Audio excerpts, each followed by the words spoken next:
Don't I look cute? Look, pumpkins. I've got a story time today, and it's about me. Shocker! I was an OR nurse for a long time, and then about 7 years ago, maybe 6, I went to work at a different surgery center, and I got a desk job where I sit at a computer all day. So for the last 6 years, I've just been sitting at a computer and not taking care of my posture or my back. I've been sitting all wrong, just, working away many hours, sitting at a computer all day. And 2 weeks ago, on Thursday, October 11th, it all came crashing down.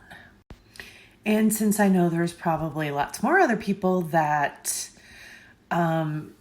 work at a desk job, sit there and look at a computer or just sit at a desk all day, I thought maybe I'd pass on my story, kind of show you what happened and what I have to do now, which I don't want to do. And I said I never do, but now I have to do it.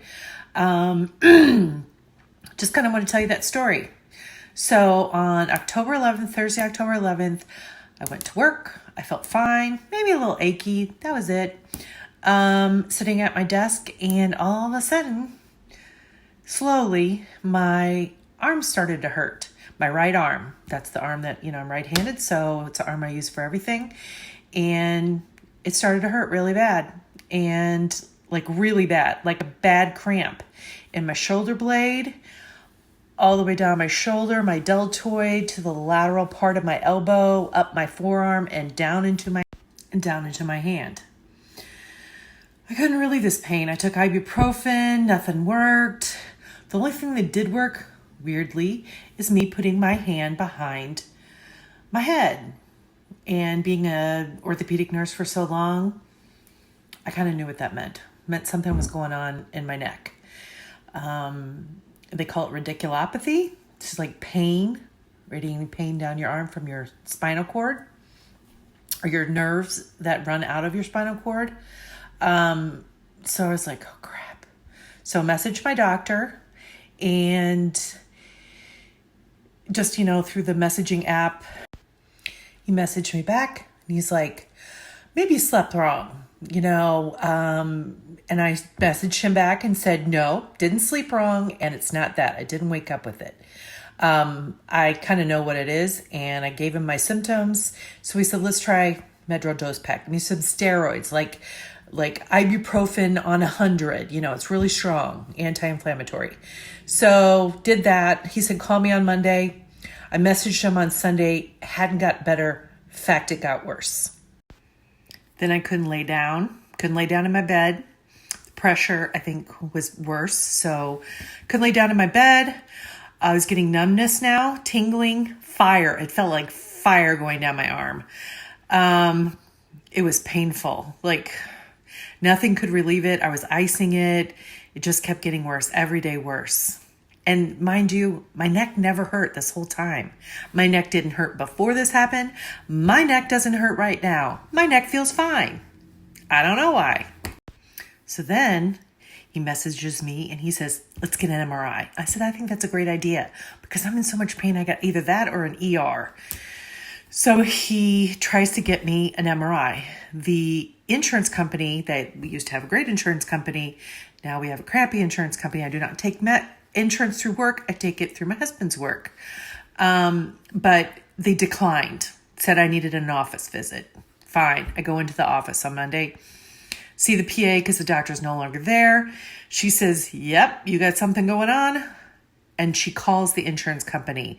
Now, the insurance company has a side company, this company called Evacor, that vets. They have a group of surgeons or doctors that look at the requests for these, tests and say yes or no, just based on the symptoms. They declined. They said she needs an x-ray. Fine. I go right downstairs from the doctor's office, get an x-ray, come back up. They say severe narrowing of the spaces between my discs and or between my vertebrae. My disc space is narrowing severely. on 2 levels. And I have some osteophytes, which are like bone spurs coming off of your spine. And she's like, that's enough for me. Let's try to get you an MRI. Go home, sent me home with some pain medicine. Side note on pain medicine, I don't like it. Some people like pain medicine. I don't like it. I'd rather feel the pain. I don't know why. I don't like feeling out of control. But I tried it. I took the pain medicine. Didn't help my pain because it's nerve pain. It might help your muscles or, something. Didn't help me at all. I hate pain medicine. Spend the next 4 days fighting with the insurance company where my doctor has to finally on Thursday call this eviCore, speak to one of their doctors, and the doctor still says, not going to authorize an MRI. My doctor says, she's getting one. This is my patient. This is what I want. She's getting one. Finally, they agree. Of course, it takes me a couple days to get the MRI. Saturday, I go in and get the MRI. I forgot this part. eviCore does not want me to get the MRI. What they want me to do is to stay on the pain medicine for 6 weeks. 6 weeks of pain medicine. No wonder we have an opioid addiction problem. They want me to stay on the pain medicine and go to physical therapy for 6 weeks and then get an MRI.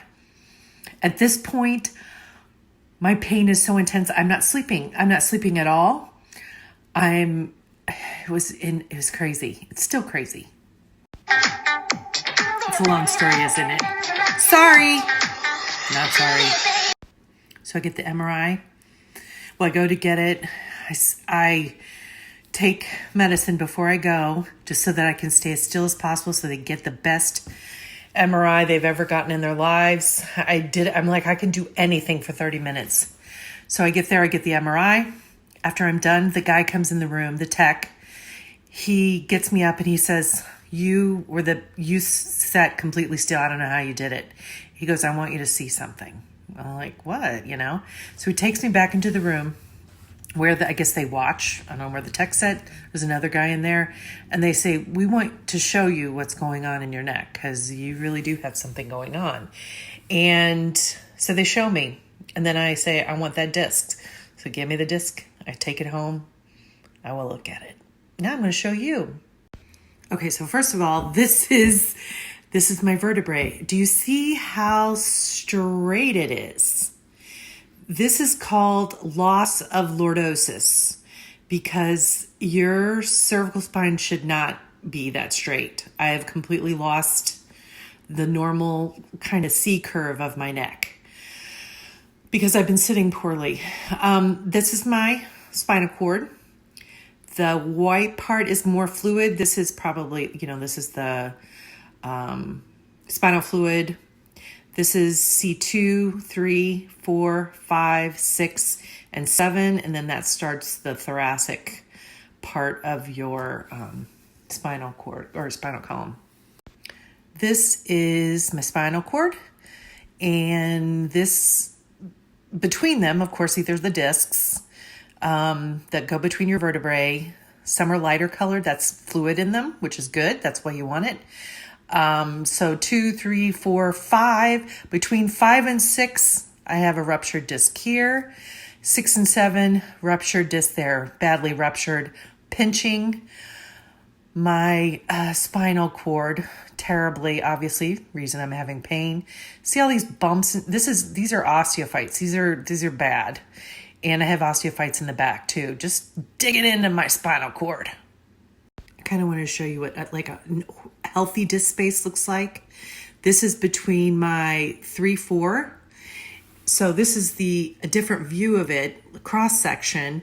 So this is my disc. This is the disc here.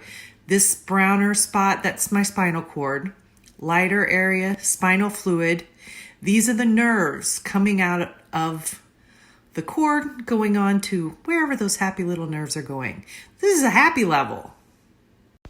Okay, the first not happy level, that's what that one looks like. So you can see this is an osteophyte and the disc is ruptured. It's pushed my spinal cord off to the side. The left side, you can see the nerves are, they have free rein there. This one's getting pinched on my right side. This one's not happy. Has an angry nerve. Okay, let's go to the really angry level. Okay, so can't really see that spinal cord because it's just getting completely smushed. This is going to be part of a disc. He thinks that this is just going to be a disc that's just completely ruptured and is now into the spinal cord area. He's just going to have to take it out. Everything's pinched. Nobody's happy in this picture. This is slices from like the middle part of my spinal cord. You can see these are happy up here, and this is where it starts. This is the big rupture here. See the osteophytes. Just a hot mess. I can't even believe that I made it this long and had no idea. There's a couple things that you never want to have done when you've seen pretty much every surgery, and I just never wanted to have back surgery. I always told myself I would do everything besides that. I will do shots. I'll do anything besides have spinal surgery. And although it's not as bad as lumbar spinal surgery, I'm going to have cervical spinal surgery. So they're going to go in through the front of my neck. On the right side, they're going to push over my trach and my esophagus and get back there to the spine. They're going to take out my discs. They're going to take out the osteophytes, clean it up as much as they can. They're going to put in a cadaver graft from a dead person between the two levels. And I'll hopefully get the normal curvature of my spine back from that. Plate and screws, so that they will fuse together as one bone over the course of a year or so. I'll still have mobility, and I'll be able to still turn my neck and drive and do everything like that, but I just won't have the pain down my arm anymore. Hopefully I won't have pain in my neck ever. Yeah. So the moral of the story is, I'm not going to tell you how to sit. I'm not going to tell you what to do while you're at work. I'll tell you this, Google it. Google how you should be sitting. Google what you can do while sitting, looking at a computer, how your shoulders should be, how your chin should be, and your back, and how you're sitting. Google it, because it could happen to you. I've never had back pain, ever. I've never had neck pain, ever. And this happened to me. So if you don't want that to happen to you, got to take care of your back. Love you guys.